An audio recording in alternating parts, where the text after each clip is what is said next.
Lei 9. Vença por suas atitudes, não discuta. Qualquer trunfo momentâneo que você tenha alcançado discutindo é na verdade uma vitória de pirro. O ressentimento e a má vontade que você desperta são mais fortes e permanentes do que qualquer mudança momentânea de opinião. É muito mais eficaz fazer os outros concordarem com você por suas atitudes, sem dizer uma palavra. Demonstre, não explique. O argumentador não compreende que as palavras não são neutras, e que ao discutir com um superior ele coloca em dúvida a inteligência de alguém mais poderoso do que ele. Ele também não percebe com quem está falando.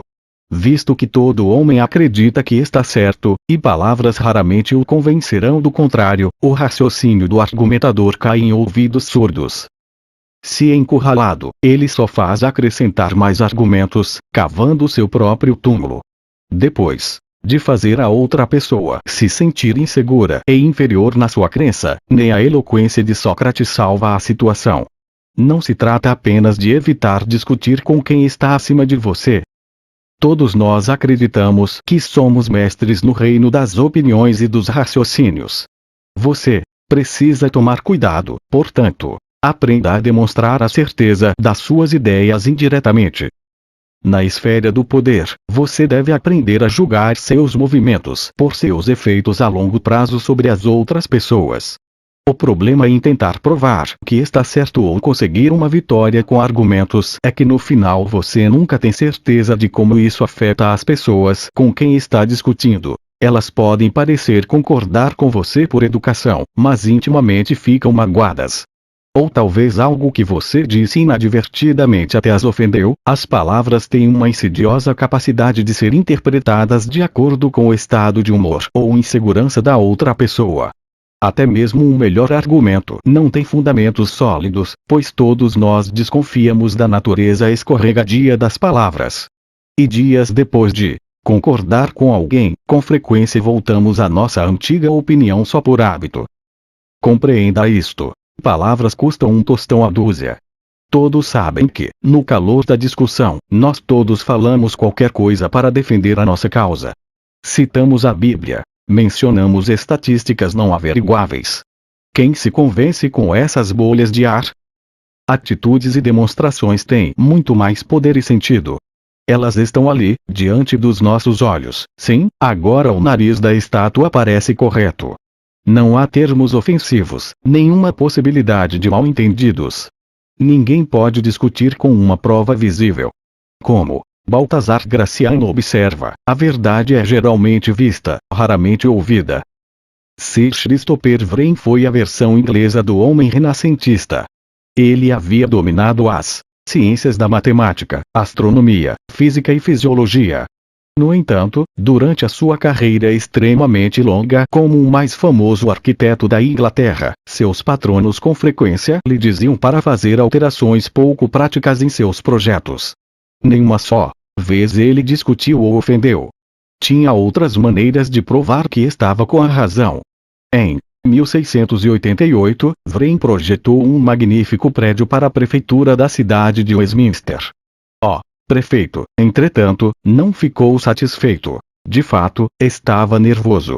Ele disse a Wren que temia que o segundo andar não estivesse firme, e que pudesse vir abaixo destruindo seu escritório no primeiro andar. Ele exigiu que Wren acrescentasse 2 colunas de pedra como um apoio extra.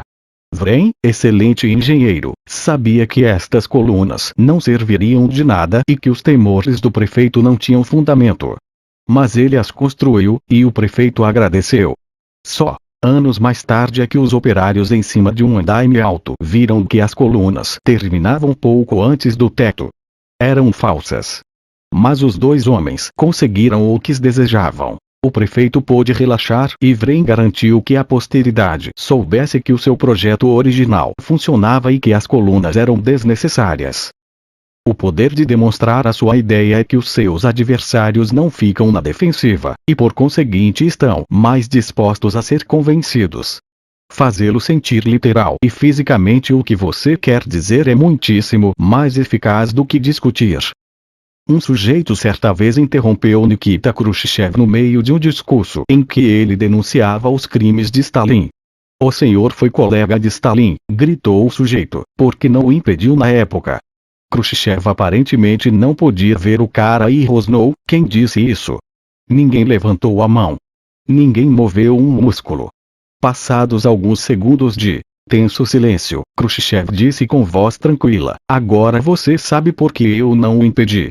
Em vez de simplesmente argumentar que qualquer pessoa diante de Stalin teria medo, sabendo que o mais leve sinal de rebeldia significa morte certa, ele os fez sentir o que era enfrentar Stalin, os fez sentir a paranoia, o medo de falar em voz alta, o terror do confronto com o líder, neste caso, Khrushchev. A demonstração foi cabal e não se discutiu mais. A forma de persuasão ainda mais eficaz do que a atitude é o símbolo. O poder de um símbolo, bandeira, história mítica, monumento a um episódio carregado de emoções, é que todos compreendem sem você ter de dizer nada. Quando a meta é ter poder, ou tentar conservá-lo, busque sempre a via indireta. E também, escolha com cuidado as suas batalhas. Se a longo prazo não tiver importância que a outra pessoa concorde ou não com você, ou se o tempo e a própria experiência a fizerem compreender o que você quer dizer, então é melhor nem mesmo se preocupar em mostrar nada. Poupe a sua energia e afaste-se. O inverso. O argumento verbal tem uma utilidade vital na esfera do poder. Distrair e ocultar suas pegadas quando você está praticando a dissimulação ou for apanhado mentindo. Nesses casos, você ganha mais argumentando com toda a convicção possível. Leve a outra pessoa a uma discussão para distraí-la dos seus movimentos dissimulados. Quando apanhado mentindo, quanto mais emocionado e seguro você parecer, menor a probabilidade de parecer que está mentindo. Esta técnica salvou a pele de muitos charlatões. Certa vez o conde Victor Lustig, trapaceiro por excelência, tinha vendido a dezenas de vítimas em todo o país uma caixa esquisita que ele dizia ser capaz de copiar dinheiro. Vendo que tinham sido enganadas, as vítimas em geral preferiam não procurar a polícia, para não se arriscarem ao constrangimento do caso tornado público. Mas um xerife Richards, de Hanson County, em Oklahoma, não era o tipo de homem que aceitasse ser lesado em $10.000, e uma manhã seguiu Lustig até um hotel em Chicago. Lustig ouviu bater em porta. Ao abrir, viu o cano de uma espingarda. Qual é o problema? Perguntou ele calmamente. Seu filho da mãe, gritou o xerife, eu vou matá-lo. Você me enganou com aquela sua caixa. Lustig fingiu não entender. Quer dizer que não está funcionando? Perguntou. Você sabe que não está, retrucou o xerife. Mas isso é impossível, disse Lustig. Não tem como não funcionar. Você usou como devia. Fiz exatamente o que você me disse para fazer, disse o xerife. Não, você deve ter feito alguma coisa errada, disse Lustig. A discussão não saía do lugar. O cano da espingarda foi gentilmente baixado. Lustig passou à fase seguinte da tática da argumentação. Despejou um monte de jargões técnicos sobre a operação da caixa, deixando o xerife atordoado, parecendo menos seguro e argumentando com menos insistência. Olhe, disse Lustig, vou lhe devolver o dinheiro agora mesmo. Também vou lhe dar instruções por escrito sobre o funcionamento da máquina, e vou a Oklahoma me certificar de que está funcionando corretamente. Não há o que perder no negócio desses, o xerife concordou relutante. Para deixá-lo totalmente satisfeito, Lustig pegou 100 notas de $100 e lhe deu, dizendo para relaxar e ter um bom final de semana em Chicago. Mais calmo e um pouco confuso, o xerife finalmente foi embora. Nos dias que se seguiram a esse encontro, Lustig conferia o jornal todas as manhãs. Acabou encontrando o que procurava. Um pequeno artigo com a notícia da prisão, julgamento e condenação do xerife Richard por passar notas falsas. Lustig ganhou a discussão. O xerife nunca mais o importunou. Não discuta. Em sociedade nada deve ser discutido. Dê apenas resultados. Benjamin Disraeli, 1804-1881